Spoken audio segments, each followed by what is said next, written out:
I look fine. Right. I look okay. I put on some makeup, I brush my hair, I put on like real, not yoga pants clothes, and I'm like, I'm okay. Like I look totally normal. But inside, there's things going on. Hey, it's your host Emily with Poppie Studios. I'm sitting down with fellow creative entrepreneurs as we share our wins, losses, highs, lows, and everything in between that comes from running your own business. So grab a cup of coffee and join the conversation. Welcome to this very special episode of the Launch Your Biz Show. Today I am joined by the very talented inbound marketing strategist, Emily Steinman of Buoyant Marketing. Hey. Hello. I'm so excited. Thanks for having me, Emily. Yes, I'm so excited to see you again. So all the Emilys. Yes, we were actually talking before we jumped on. I was like, your face looks really familiar. And it's because she was part of the diversity, what do you call that? Diversity and inclusivity panel.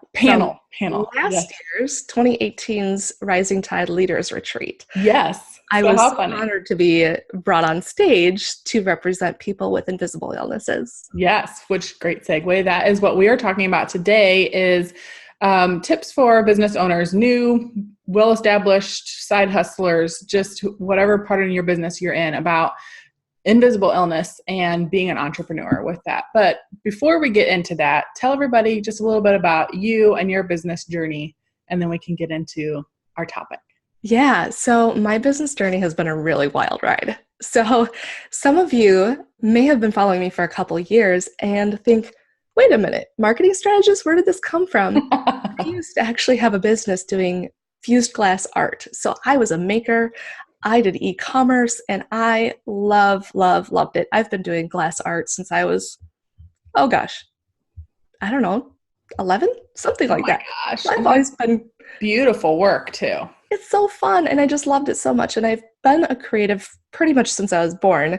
But what ended up happening was I got to a point where I had a lot of random medical things happening, and I couldn't explain it, undiagnosed, and I couldn't physically do the work of the glass art anymore, and that was very difficult, emotionally, mentally, psychologically, all those things. It was very difficult to cope with that.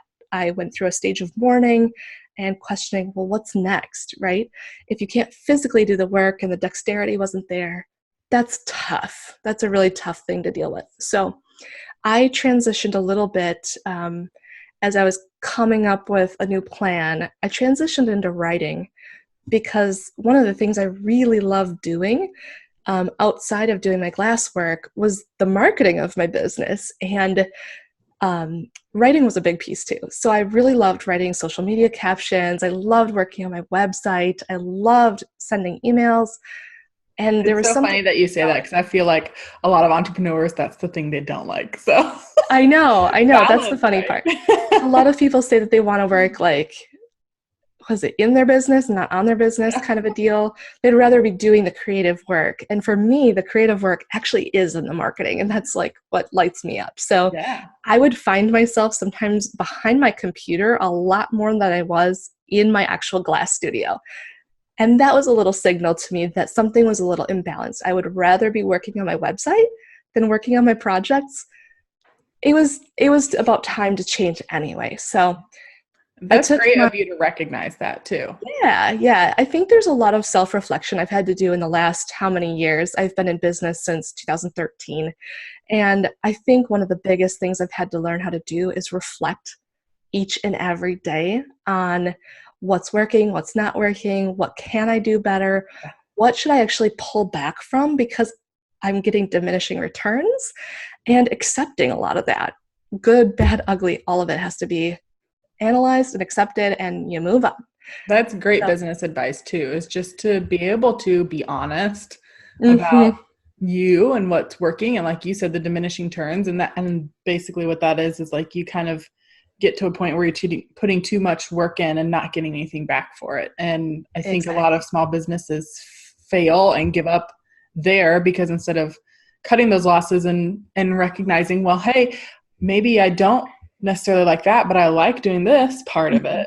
and focusing on that, they just kind of give up on all of it. So that's great. It's not what we're talking about today, but that's great advice. I kind of have a passion now for this concept of diminishing returns because I'm a hopefully recovering perfectionist. I've got a little tiny big bit of that in me. And I have had to learn to give myself a little bit of a timeout and regroup and say, it's okay to not be perfect. And it's okay.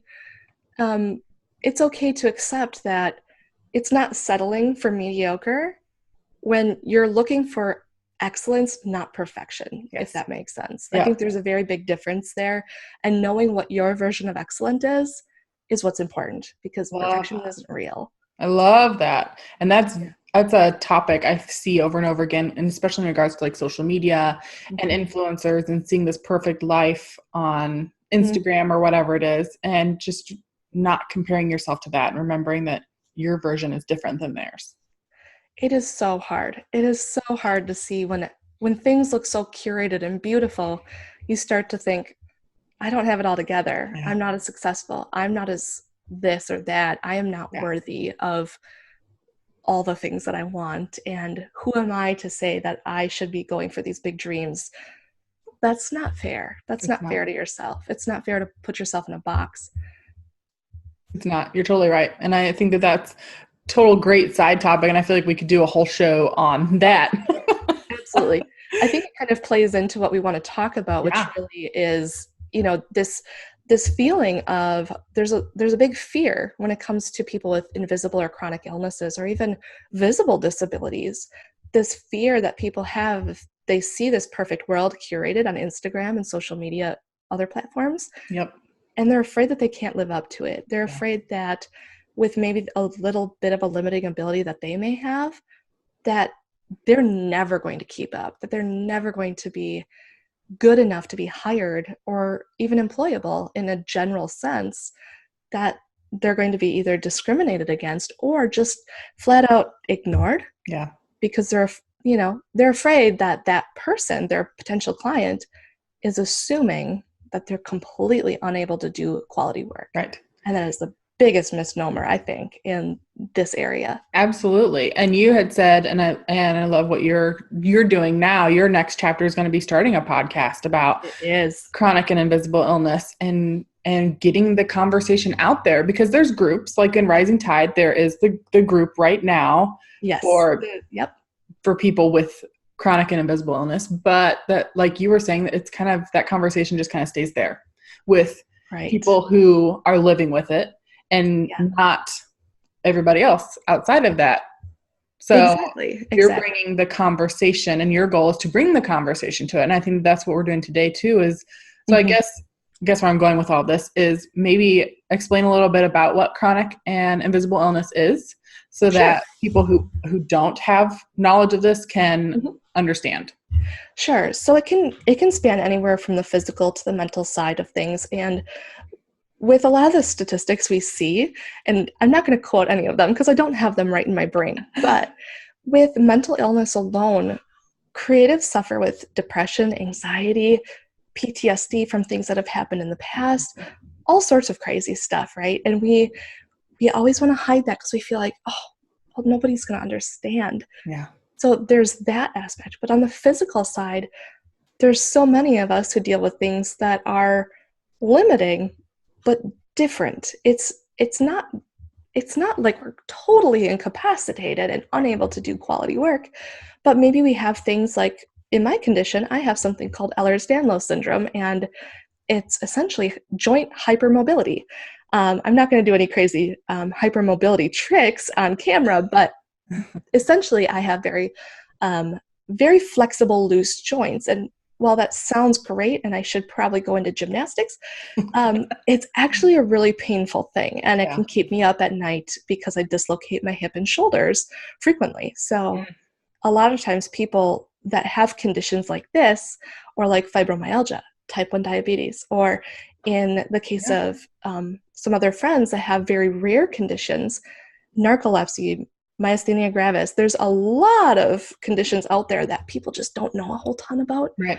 And I think the fact that they're unaware is not a huge problem, but then that can translate into, I don't know, so I just may not want to hire them because I'm not sure. Absolutely. Yeah. So Absolutely. those are some of the chronic or invisible illnesses. Somebody might look really happy and excited on the outside, but they may struggle at times with chronic migraines, so Yep. it's always, you never know what's going on beneath the surface, right? Yes. And I think for me, it's the spousal perspective, because my husband has a rare disease. He has Gorlin syndrome, which is a Wow. hereditary form of basal cell carcinoma, which is skin cancer Wow. basically, but it's Okay, just sure. a forever lifetime thing for him. Yeah. And if I wasn't an entrepreneur Hmm. who had my own hours and set my own schedule, I wouldn't be able to go with him to all his appointments. I wouldn't be Yeah. able to attend meetings and look at different treatments and things like that. So I think it's a Right. great idea to start putting the conversation out there so Hmm. that supporters and family members and caregivers can also be okay with not feeling like we have to hide it either.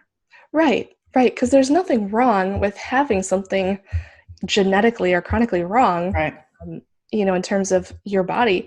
Your body is what it is. Yep. Just because it's functioning slightly different than ideal does not mean it's imperfect or broken. Right. It just means it's a little bit different, and that's okay. Yes. So, Love what I this. think is really interesting is the fact that you brought up spouse or people that are supportive members of our family and friends and Mhm. circles. One of the things I really want to do on the podcast as well is branch out, not just telling the stories of those people that are chronically ill, but also getting people in that are spouses of an entrepreneur with a Mhm. chronic illness, Mhm. or getting in a registered dietitian to Yeah. give advice on great, clean eating tips Yes. that might help alleviate some Yeah. symptoms, or, just a lot of those types of things. Getting people to talk about physical therapy, Yeah. or, there's a lot of things that I would want to do without going across any HIPAA lines, of course. Sure. More generic, more helpful, um, without being judgmental. And I think that's a big, big piece of it, is I want to have a great Yeah. conversation with no judgment. Yes. And I think that that's kind of where we're going today. And I like the two things that you brought up was like judgment free and not crossing HIPAA lines. And part of me wonders if that's why people are scared to talk about it, because they don't know how far the conversation, like what's politically correct, what can I say, Oh, what can't I say, right. things like that. Yeah, But I think that all definitely. plays part of it too. Yeah, and I think a lot of it, it's up to whoever's on that call or that podcast episode. It's up to them to decide how much they would want to share of their Right. own story, or maybe they keep it more generic with a little bit more advice giving. So Yeah. everything is so personal, and I want it to be a personal conversation Yeah. to really help others understand that there's more behind the scenes than just how to build the perfect Instagram feed, or why you should be using Pinterest in your business, or how to optimize your ABC, whatever it may Right. be. There's so much more to us. We're humans, not just Right. machines. Right. Well, I like what you're saying about sharing, and that kind of makes me think of like the next thing we want to talk about was like the personality types. And I think with any business, regardless of who you are as a person, it's about who you are as a person. and Right, right. sharing a little bit of yourself. So what tips do you have for people who want to share their story a little bit, Mhm. but are afraid that it might make them seem unemployable, like you had said, or like they they're just afraid of sharing it? Like, how can they use their personality type? Like the Enneagram is big Mhm. right now, so how can they harness Yes. that to share their story and show that they have abilities? Right. I think one of the best pieces of advice I had recently was from my friend Natalie. She's the founder of Rising Tide Society, Mhm. Natalie Frank. You can probably Yeah. find her on Instagram. Yes, And love her. We've actually had her on the show, so oh, I'll have you to have. reference that. Oh, Yeah. amazing. Okay, well, go check out that episode. Yeah. She is one of the best human beings ever, and she Yes. gave me this great piece of advice. And she said, when it comes down to sharing some of those things that are tough, you're having a hard day. It doesn't mean it defines you, but you're having a hard day. It's coming up with a way to show it as a triumph. Yeah. You know, that you're overcoming a lot of things that are difficult and that you are pushing through. People love hearing when you are working through something and that you are human. They want to know that you're a real human being and that, you know, we're not just all following a bunch of people that are perfect. It's not Right. real. So she had just said, share your story as a triumph and that you've overcome a lot of hurdles. And I I guess think that's that's just like so amazing for me to yes. hear. Yes, and that's a great starting point too for if viewers have an invisible illness or something like that and they're afraid of the possible consequences of sharing it. That's a good way to phrase it. To start Yeah. putting it out there is, you know, maybe this has happened, but look what I've been able to accomplish regardless. Right. And that really brings a lot of gratitude, honestly. And I think we all know that gratitude as a practice is an amazing thing to do, and it helps actually boost your levels of serotonin in your brain and everything like that. So this kind of a thing is a great way to move forward and share your story. But if you don't feel comfortable sharing in that way, Sure. little tidbits are still okay. It's okay to say on Instagram stories, I'm just having a tough day today and I need to go get a cookie. That's okay. Everybody Yes. has those days, right? Yep. You don't have to go into every detail. Nobody's requiring that, right? Right. And it's up to every single one of us how we want to share our story. And for the people who feel uncomfortable hearing what's going on, that's on them. And Yes. ultimately, you want to build your audience and you want to build your community of people who know, like, trust, and love you. Yes. So 100%. 100%. And I honestly, having spent the first chunk of my career in corporate worlds, I think it's easier as an entrepreneur to be more honest about having rough days than it yes. ever would have been in corporate world. Like corporate world, it was just like, well, suck it up. We all are. Don't want to hear about it. But in Right. entrepreneurship, everybody's like, me too. Let's talk about it. Yes. I think that we have such an amazing community that it's so different. It's so different in this environment in this day and age where we can all talk about things and we have the technology to get to know other people. We can start podcasts and have Yeah. real conversations, real heart to hearts. Yes. We don't need to have like a TV station to get our story out there. Yes. Between blogging and Instagram and YouTube and all of the platforms we have to share our story, people are connecting in big ways more than ever. And I think that's like one of my favorite things, honestly, about, well, I'm not going to say it this way because I don't want to say it's my favorite thing about having a chronic illness, I know what you're saying. but it's one of the biggest silver linings of There you having go. something that's limiting is that Absolutely. I have found some amazing relationships through all of this. The people that support you when you are having a tough time, you know that they get you because you've found your Absolutely. people. And that's kind of like the one of the other points that we wanted to talk about was that in the process of sharing your story and putting it out there, you end up finding people who relate to you, who are Oh, going yeah. to hold you up and be compassionate and supportive. It is really surprising. I know there's always this common phrase that says, well, you find out who your friends aren't when you go through something tough. Sure. But on the flip side of that, I have found who my real friends are Yes. by going through something tough. You Yes. know, and I've dealt with my fair share of tough things between losing both of my parents within a span of 2 years Mm. and also having children at that same point and Mm. moving multiple times, moving cross country, Yeah. having chronic illness. All of these things have been absolutely life-changing.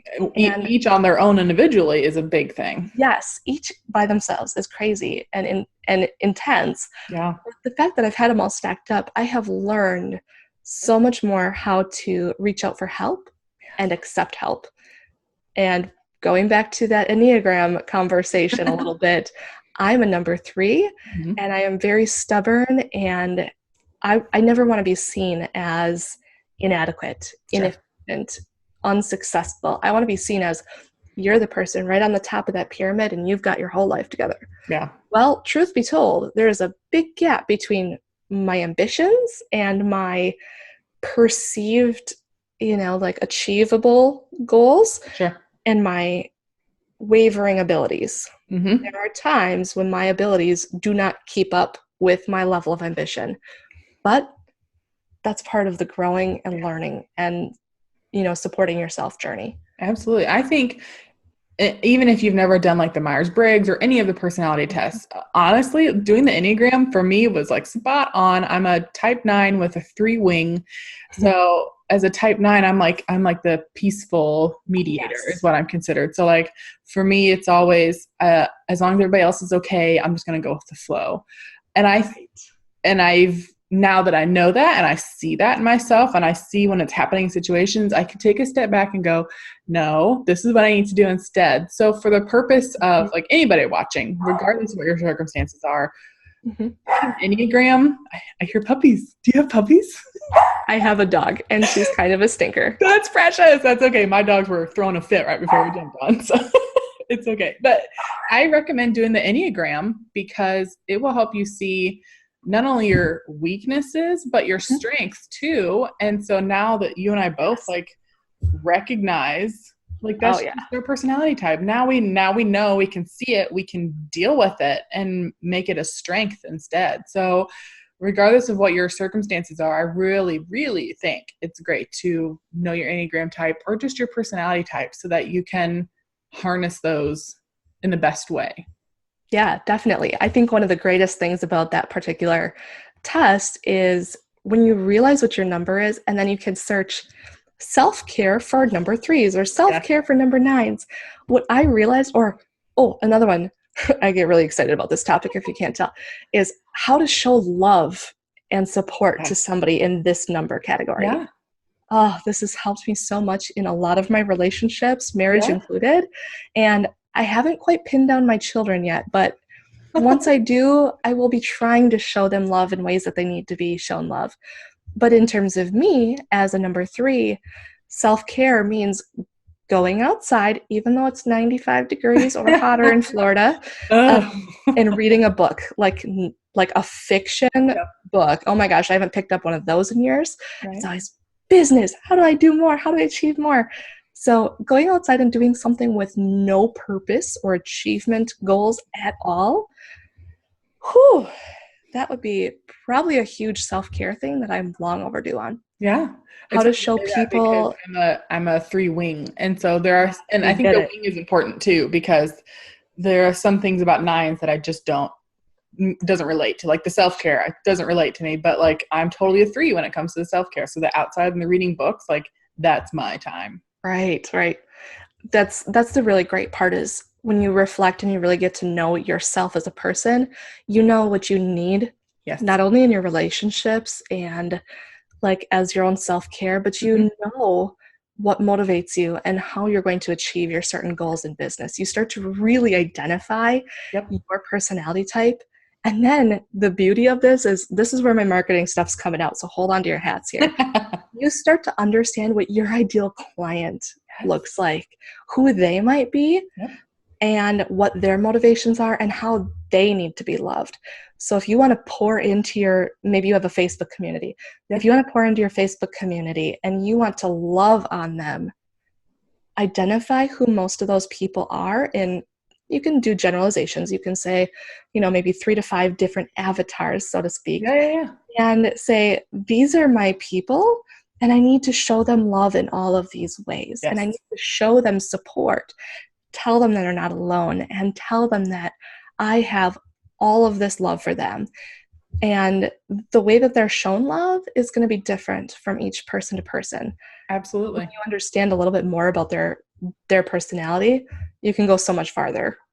Absolutely. And that affects, like you said, showing love to your clients, but also just understanding your business too. In a previous episode that I had Mary Strawn on, she talked about doing business in a way that's natural for you. And knowing your Enneagram type really can help for that, because I think a lot of us, when we start out, we see a lot of these like quizzes and things for like how to best market yourself. And then you look at it and you're like, I don't want to do that. That doesn't feel good to me. Well, it's probably not your Enneagram type, or it's not good with your personality, whatever you decide to go. So like knowing your type, knowing your personality type will help you run your business better too. And tie that back around into having the invisible illness and entrepreneurship, it can really help you know how to communicate best and set your boundaries, right? Oh, And set yes. expectations in a way that Boundaries is so doesn't, important. right? And you can do it in a way that helps you shine, that doesn't make you sound like just a corporate robot, basically. Right, right. Oh my gosh, boundaries. We could have a whole conversation about boundaries. Truthfully, Yeah. I think when you know yourself and you can confidently set boundaries, you're so much better for your potential clients and your existing clients. Yes. You really are. You take so much better care of yourself, and then you take care of others in so much better of a way. 100%. Maybe when it comes to people like me with some sort of invisible illness, maybe I choose to take on fewer clients so I never get behind. Yeah. Maybe I choose to only schedule, say, 3 calls a day just so that I don't overload myself and maybe trigger a migraine. Yep. There's certain things that we do, but when you know yourself, you set your limits and you make your business and you make it work for you. Yeah. And then your clients will never have to worry about your abilities, truthfully. Truly. And I know it can be really hard to set boundaries at first, because Oh, yes. I know a lot of entrepreneurs who love and thrive on being available 24/7. But for me, that's right? For me, it's no, I can't do that. I can't do that. But I was scared to set office hours and stick to them, because what if people didn't like it and left? But you know what? No, they respect it even more now. And now they know, these are my office hours. If I email her after that time, she's probably not going to respond. And they just know that. So, and it's okay to get a response next day. It's fine. 100%. 100%. And that has made me so much happier. Yes. Putting those boundaries out there and just setting those expectations too. Absolutely. I think it's so helpful to have those boundaries and have those crucial conversations. I know that's a really corporate-y term because there's a book on this, but I like to refer to crucial conversations because it's these are the things you need to, first of all, be honest with yourself about. Is it really serving me to be available 24/7? Am I neglecting things that I really should be taking care of? My family, my household, myself. Heaven forbid we actually take care of ourselves once in a while. We shouldn't be neglecting the other areas of our life just so that we're available for all of our clients. Right. They sure don't do it to themselves. So why would we? It doesn't make sense. So that's really important. Yeah. And it all ties back into our topic today too, is just having an honest conversation about it, I think would also be a relief. No, I'm not speaking from experience. I guess I'm more asking you, once you finally start talking about it, does it become easier for you to just accept that maybe tomorrow I'm not going to feel good and it's not going to happen? Honestly, yes. So here's the weird part. I had to overcome this big hurdle. I went from being 19 years old and having this really strange virus that made me really sick, never figured out what was wrong, and I've never been the same since. Now I'm 32, and I'm sitting here looking back, and I'm like, gosh, it's been a really big struggle, but I've never figured out a way to talk about this. Yeah. Some people know about my chronic illness issues, but I never had a word for it because I wasn't diagnosed, so I never had a name. Once I was actually diagnosed with Ehlers-Danlos syndrome, actually just in January of this year. I went that long being undiagnosed. When I finally got diagnosed and I started putting a name to it and started talking about it, it's like this huge relief came across. And I don't know if you do the Cultivate What Matters planner, but I do, and I'm kind of obsessed. But my word of the year that I put in there was embrace. And last year was unleash. So I think there's something weird going on with my words, but this year is embrace. And I really started to embrace my full self, perfect, broken, whatever, everything in between.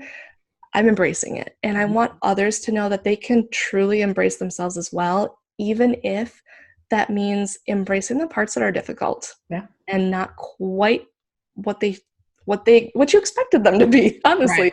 I didn't expect my life to be like this, but so it is, and so it will be. Yes. And And I think you're triumphing because of it. And I hope if nothing else, people can take that away, is you can still triumph because of it. Oh, absolutely. Yeah. Absolutely. So So what is kind of like, I'm still looking for names for my podcast. So maybe I should look at Embrace and Triumph and all of these great I things. like that. We had one thought between my husband and I. We were trying to figure out some names, and the conversation of it's all in your head. I was like, would that be a really great sarcastic name? Right. But not a great name. So, right. So we're still working on the whole name, and I'm hoping to have a name by the end of this weekend, but we'll see how it all goes.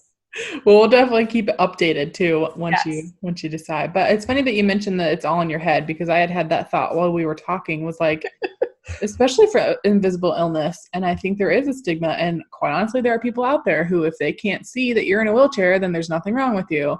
Precisely. So, yeah. What tips do you have for overcoming that phrase too? Oh, stay strong, my friend. It is tough. So I have had to have this conversation with my primary care doctor. He understands me, and he respects the fact that he is basically just my referral base to some intense specialists. Yeah. But I had this conversation about getting a parking hang tag for my car, because there are days when my hip dislocates and I'm not really able to walk very far, because it really, really hurts when you step down and your hip pops out, or your leg pops out of your hip. I can imagine. Yeah, it's kind of crazy. And I said, but I look fine. Right. I look okay. I put on some makeup. I brush my hair. I put on like real, not yoga pants clothes. And I'm like, I'm okay. Like, I look totally normal. But inside, there's things going on. And I'm afraid of that harassment of, what if I park in a disabled parking spot, even if I have a tag or a parking, disabled plate? I'm afraid of that. I'm afraid of that harassment. I'm afraid that people are going to judge me and look at me. And ultimately, it comes down to two things: embracing the fact that your reality is what it is, and then also finding your support network of people who understand and have been there. Yep. There's a lot more going on beneath the surface of all of us than it appears to be. So we definitely have to have more compassion for each other. Yeah, that's one of my big things too, is just grace. Extend grace and compassion. We've all got something going on, like you said. So I love that we had this conversation today. Is there any kind of like last parting thoughts or advice or just words that you want to leave with people? I mean, truthfully, I feel like just having that compassion and being there for each other and checking in on your friends who maybe have been a little quiet. That's a really big one. A lot of times people that are having a hard time will actually retreat, and they won't be as visible on social media. They won't be posting for a couple days. They won't be as active. And you probably won't notice all of the people who retreat when they're having a hard time, but those close people to you, you'll notice. And if you do, reach out to them. I think that means more than anything else out there. Just saying, hey, I'm thinking about you. Are you doing okay? That's all. That's all it takes. And that means the world. That totally means the world to people. I love that. And I totally agree. Yeah, exactly. And I don't suffer from chronic illnesses or thankfully I'm blessed in that regard, but I certainly have tough days. And there have been times where it's weeks where I'm not on social media, and I've had people reach out and go, is everything okay? And even for me, that's a lot.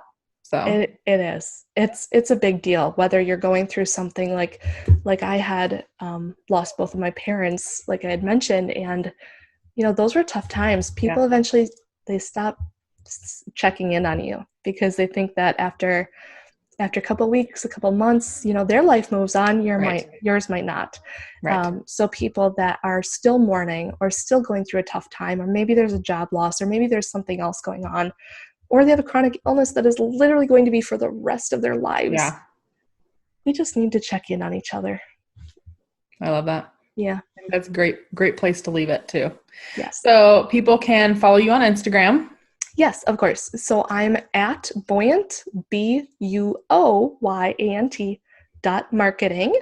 Okay. And you can also look for me on my website, which is buoyantmarketing.com, and sign up for my newsletter, because I will be announcing all sorts of fun stuff when it comes to the new podcast that's going to come out. And crossing our fingers, we're hoping for the beginning of August. So Yay! sign Very up for cool. our newsletter and we will keep you in the loop, and hopefully you can be on our welcoming committee. Yeah, definitely. And I'll make sure that yes. I'll make sure I include all of your info below, and when the podcast becomes available, we'll get a link there too for it. Sounds good. Okay, thank you so much. Thank you so much for joining me today, Emily. I feel like we had a really great conversation, and I hope that people leave feeling inspired and supported. Thank you. Thanks, Emily. Till next time. Bye, everybody. Bye.